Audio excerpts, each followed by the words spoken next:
Good morning, student. Myself, Mrs. Lisa Balwani. I am from St. Joseph Public School. Talk.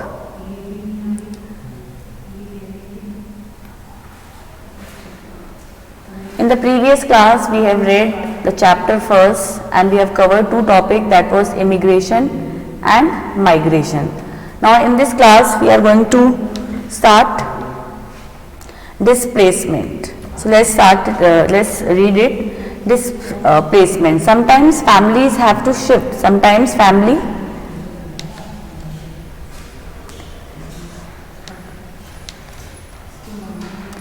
sometimes family have to shift from one place to another due to some adverse circumstances. देखिए adverse का meaning होता है opposite, against. Okay circumstances का meaning होता है situations, conditions. तो sometimes क्या होता है, families have to shift from one place to another. पूरी की जो होल फैमिली, पूरी फैमिली होती है, they have to shift from one place to another. उनको एक जगह से दूसरी जगह पे जो है शिफ्ट होना पड़ता है. क्यों होना पड़ता है? Because of some adverse circumstances. क्योंकि उनकी जो सिचुएशन होती है वो कुछ इस तरीके की अगेंस्ट हो जाती है उनके, तो that's why they have to move, they have to shift, and this is called displacement. और ये जो प्रोसेस होता है, ये जो शिफ्टिंग होता है, दिस इज कॉल्ड डिस्प्लेसमेंट. ये क्या होता है? डिस्प्लेसमेंट होता है. अब now there is one thing that in migration the person was also shifting, in immigration the person was also shifting, and in displacement again there is the shifting of the whole family. अब difference क्या है? The difference was that in migration the person and the people were shifting because of a particular purpose or because of an intention, है ना, उसके पीछे कोई intention था, purpose था, that's why they were moving from one place to another, right? In immigration it was they were shifting permanently. वो लोग क्या थे? permanently shift हो रहे थे, ठीक है. बट ना डिस्प्लेसमेंट जो शिफ्टिंग है, जो ये शिफ्टिंग हो रही है, दिस शिफ्टिंग इज फोर्सफुल. मतलब वो they don't want to shift, वो शिफ्ट करना नहीं चाहते, they don't want to shift, but there is some adverse situation, there is some adverse, there is some against condition, that's why they have to shift from one place to another forcefully. ठीक है, तो this is called displacement. Now see, there are many reasons for such forced migration such as flood, drought, landslide, famine और earthquake. देखिए जो displacement होता है, ये जो उनका जो माइग्रेशन है, ये जो उनका शिफ्टिंग है, उसके पीछे बहुत सारे रीजन होते हैं. जैसे कि here we can see the 3 pictures. Landslide देख सकते हैं हम, अर्थक्वेक देख सकते हैं, फ्लड देख सकते हैं. फ्लड वही जो बाढ़ आ जाती है, जब हर जगह पानी पानी हो जाता है, then they have to move. Drought means होता है जब बिल्कुल बारिश नहीं पड़ती, देयर इज नो रेन, तो पानी की वहाँ कमी होती है, that's why they have to move. इसी तरीके से लैंडस्लाइड का हम पिक्चर दे सकते हैं. फैमिन होता है कि when there is lack of grains, जब वहाँ खाने पीने की कमी हो जाती है, तब they have to move. And earthquakes हमने देखा है बहुत बार, अर्थक्वेक्स इतने बड़े बड़े अर्थक्वेक्स आते हैं कि उनका जो पूरा जो घर बार एवरीथिंग सब कुछ जो होता है, वो सब कुछ क्या होता है? डिस्ट्रॉय हो जाता है. Then they have to move from one place to another. तो there are some reasons which they have to shift from one place to another. Now come to the next page. The next is now man-made calamities. देखिए अभी हमने जो displacement के reason पढ़े, that was natural. वो natural थे, वो that was caused by the natural environment, natural disaster. Now man-made जो calamities होती है, sometimes क्या होता है, जो government होता है या जो persons होते हैं, उनकी तरफ से ऐसी calamities, ऐसी आपदाएं आ जाती है, like wars. जब हम देखते हैं बहुत बार जो होते हैं, एक कंट्री का दूसरी कंट्री से जो वॉर होता है ना, तब भी द पीपल जो है उनको they have to shift from one place to another. इसके अलावा सम पॉलिटिकल डिसीजंस जो होते हैं, जब गवर्नमेंट जो होती है वो कुछ ऐसे पॉलिटिकल डिसीजंस लेती है और उनकी वजह से भी जो पीपल होते हैं, they have to move. But you have to remember one thing, that in displacement they have to move forcefully. They are not willing to go. वो जाने के लिए वो जाना नहीं चाहते, but it's a forceful displacement, is a forceful shifting. Now इसी तरीके से हम one big example of displacement we can see is partition of India and Pakistan. जब 1947 में जब इंडिया और पाकिस्तान का जो पार्टीशन हुआ था, जो सेपरेशन हुआ था, उसकी वजह से भी तो it is a such political decision which displace many people.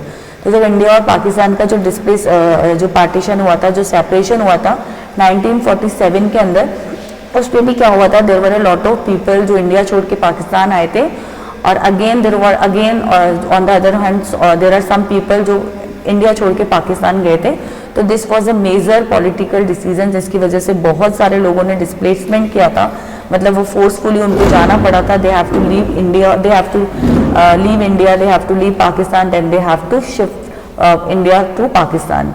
Now the next is construction of industries, dams, flyovers etcetera compels people to move. Again वो जो गवर्नमेंट होती है जो वो बड़ी बड़ी इंडस्ट्रीज को बनाती है, डैम्स बनाती है, फ्लाईओवर्स बनाती है, then again it compels means again it forces people to move. तब भी लोग जो होते हैं they have to move their place, they have to leave their places and they have to move to another place. Now the next is sometimes the government breaks the house built on unauthorized land, this is called demolition। देखिए कभी कभी क्या होता है, आप एक picture भी, you can see the picture also demolition का, कि समटाइम्स जो गवर्नमेंट जो होती है वो क्या होती है, बहुत सारे ऐसे हाउसेज और बहुत सारी ऐसी शॉप्स होती है विच बिल्ड ऑन अनऑथराइज्ड। देखिए अनऑथराइज का मतलब होता है जो लैंड उनका नहीं होता, उनको ऑथराइज नहीं किया गया, उनका लीगली वो लैंड उनका नहीं है ना, लीगली वो जो लैंड है वो गवर्नमेंट से रिलेटेड है, अदर एज फॉर्म से रिलेटेड है, और उन्होंने इलीगली उसके ऊपर अपना हाउस या अपना शॉप बिल्ड कर लिया है, तो गवर्नमेंट जो होती है वो उसको अपने पर्पस के लिए, अपने काम के लिए उसको ब्रेक करती है, उसको तोड़ती है। तो तब भी जो लोग होते हैं they have to move from one place to another place, but this process is called demolition. तो आपको ये चीज़ ध्यान रखनी है। Next is some people are forced to leave their country to escape from violence, war और natural disasters। और देखिए कुछ लोग जो होते हैं वो फोर्सफुली लीव देयर कंट्री, क्यों फोर्सफुली वो लीव करते हैं अपनी कंट्री को, तो एस्केप फ्रॉम वायलेंस, अपने आप को वायलेंस मतलब जब मार धाड़ हो जाती है, आप देखते हैं बहुत बार ऐसी जो कंडीशंस हो जाती हैं जब लोगों के बीच में बहुत वायलेंस, मार धाड़, दंगे फसाद, तो ये वायलेंस हो जाती है, वॉर हो जाते हैं कंट्रीज के बीच में या उस जगह पे, या नेचुरल जो डिजास्टर्स होते हैं, नेचुरल डिजास्टर्स अभी हमने पढ़ा जैसे कि अर्थक्वेक होना, लैंडस्लाइड्स होना, तो ये there are several reasons, a lot of reasons that people जो हैं they have to move from one place to another, they have to leave from one city to another. These types of people are called refugees. और देखिए जो लोग होते हैं, जो people होते हैं who are shifting, who are living their places, who are living their countries, ठीक है, वो जो लोग होते हैं उनको बोलते हैं रेफ्यूजीज। रेफ्यूजीज का मतलब होता है शरणार्थी, कि वो एक कंट्री को छोड़ के दूसरी कंट्री में गया है अपने आप को सर्वाइव करने के लिए, टू सर्वाइव, है ना, वो अपने आप को बचाने के लिए, सर्वाइव करने के लिए गया है। तो these types of people are called refugees. तो here we have read a lot of things. हमने माइग्रेशन पढ़ा, वो भी शिफ्टिंग था विद अ पर्टिकुलर इंटेंशन और पर्पस। हमने इमिग्रेशन पढ़ा, इमिग्रेशन में भी there was a shifting, but the shifting was permanently, right. And अभी हमने जो पढ़ा दैट वॉज डिस्प्लेसमेंट। डिस्प्लेसमेंट में भी देयर वॉज अ शिफ्टिंग था, but that shifting was forcefully. वो शिफ्टिंग जो था उसमें विलिंगली, कोई इंटेंशन नहीं था, उनका कोई पर्पस नहीं था। They have to move because of natural disasters, because of war, because of violence, ठीक है। तो ये चीजें आपको ध्यान रखनी है। Now the next is impact of shifting. Definitely when we shift from one, जब एक छोटा बच्चा होता है ना, when a little kid, when he और शी शिफ्ट हिज और हर स्कूल, जो वो अपना स्कूल भी शिफ्ट करता है, एक स्कूल से दूसरे स्कूल में एडमिशन भी लेता है, तब भी क्या होता है, they have he has to face और he has to adjust with the new children, he has to became new friends and all that। तो when a whole family or when a person is shifting from one city to another city or one country to another country, तो उसका क्या impact पड़ता है, impact मतलब उसका क्या प्रभाव पड़ता है, ठीक है। और हम सब जानते हैं, we all know that everything has a bad impact और अ गुड इम्पैक्ट, मतलब एक नेगेटिव इम्पैक्ट भी होता है और एक पॉजिटिव इम्पैक्ट भी होता है। तो अब हम इस पैराग्राफ में यही पढ़ने वाले हैं कि what is a negative impact and what is a positive impact of shifting. तो लेट्स स्टार्ट इट। देखिए, let's start it. When people migrate, they have to face many problems. So first we will discuss about the problems, about the negative impact, कि क्या negative impact करता है, क्या problems होती हैं। तो देखिए, first is it affects the family life. Definitely पूरी की पूरी जो फैमिली होती है, उनकी जो पूरी की पूरी लाइफ होती है वो अफेक्ट करती है। कैसे अफेक्ट करती है? बिकॉज सबसे जो इम्पोर्टेंट जो अफेक्टेड होते हैं they are children. Why? Because children have to face many problems in adjusting with the new environment. क्योंकि देखिए, जो बच्चे होते हैं उनको बहुत सारी प्रॉब्लम्स होती हैं, they have to face a lot of problems to adjust with the new environment, पूरा न्यू एनवायरनमेंट होता है उनके लिए, उसके साथ एडजस्ट करना उनके लिए there is a big deal for them, right. Now the next is elder people have to survive alone when new और यंगर जनरेशन माइग्रेट। देखिए जब जो यंगर जनरेशन होता है, ठीक है, व्हेन दे माइग्रेट, जब वो माइग्रेट करते हैं for better education, for better job opportunities, suppose करिए जो चिल्ड्रन है, if they are migrating, if they are shifting, तो उनके जो पेरेंट्स होते हैं, उनके जो एल्डर पीपल होते हैं like grandfather, grandmother, parents, they have to survive alone, उनको क्या करना पड़ता है, अकेले सर्वाइव करना पड़ता है। No, they have no support, उनके खुद के पास कोई सपोर्ट नहीं है, तो it is also very difficult for them to survive, to live alone, है ना। The next is people have to adjust to the local language, climate, food habits or other cultural changes of the new place. Definitely the whole family has to adjust, पूरी की पूरी family को adjust करना पड़ता है with the new language, जो वहाँ का लोकल लैंग्वेज है। अगर आप एक कंट्री से दूसरी कंट्री पे जा रहे हो, अगर आप एक सिटी से दूसरी सिटी में भी जा रहे हो, ठीक है, तो आपके वहाँ के जो लैंग्वेज, लोकल लैंग्वेज होता है, वहाँ उसके साथ आपको डील करना होता है। वहाँ का जो क्लाइमेट आपका चेंज होता है उसके साथ होता है। फूड हैबिट्स, और हर जो जगह होता है उसका अपना एक फूड हैबिट होता है, उसका अपना एक पर्टिकुलर हैबिट्स होती हैं, तो वहाँ पे आपको एडजस्ट करना पड़ता है, ठीक है। और इसके अलावा भी बहुत सारे ऐसे कल्चरल चेंजेस होते हैं जिनके साथ में the whole family, the people have to adjust. Now this was the negative impact, now we are going to read the positive aspect, the positive impact also. तो देखिए migration has many positive aspects also, बहुत सारे positive aspects भी होते हैं, positive impacts भी होते हैं। क्या होते हैं? There is an increase in job and educational opportunities.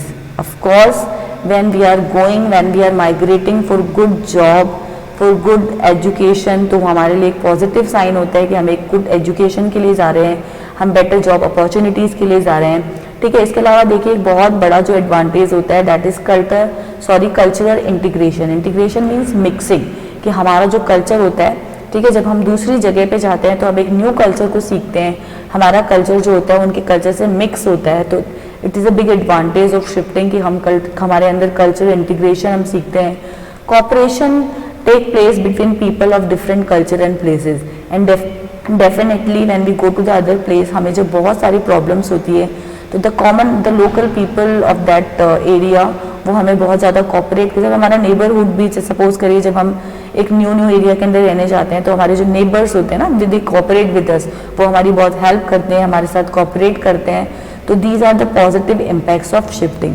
तो here we have discuss the negative impact and the positive impact of shifting, and here we have read migration, immigration, displacement and the impact of all these process.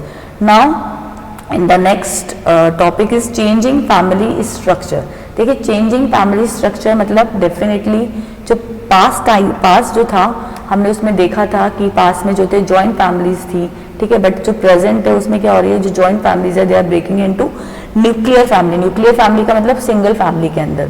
तो अब इसको हम इसी तरीके से पढ़ेंगे कि आज जो है टुडे, नाउ डेज और today what is the changing in family structure, कि फैमिली जो स्ट्रक्चर है उसमें क्या क्या चेंज हो रहा है। But this topic we will take in the next class, हम इस टॉपिक को नेक्स्ट क्लास में पढ़ेंगे, ठीक है। But till then you have to, whatever I taught you, whatever we have read, you have to carefully, you have to read that, आपको उसको carefully read करना है, and you have to write all the definitions and all the definitions and all the reasons, ठीक है, कि हम क्यों जो है माइग्रेट करते हैं, उसके क्या बेसिक क्या रूल्स होते हैं, क्या उनमें डिफरेंस होता है, वो सब आपको लिखना है। You have to write in notebook. और till then be happy, be safe children, ठीक है, ओके, बाय बाय।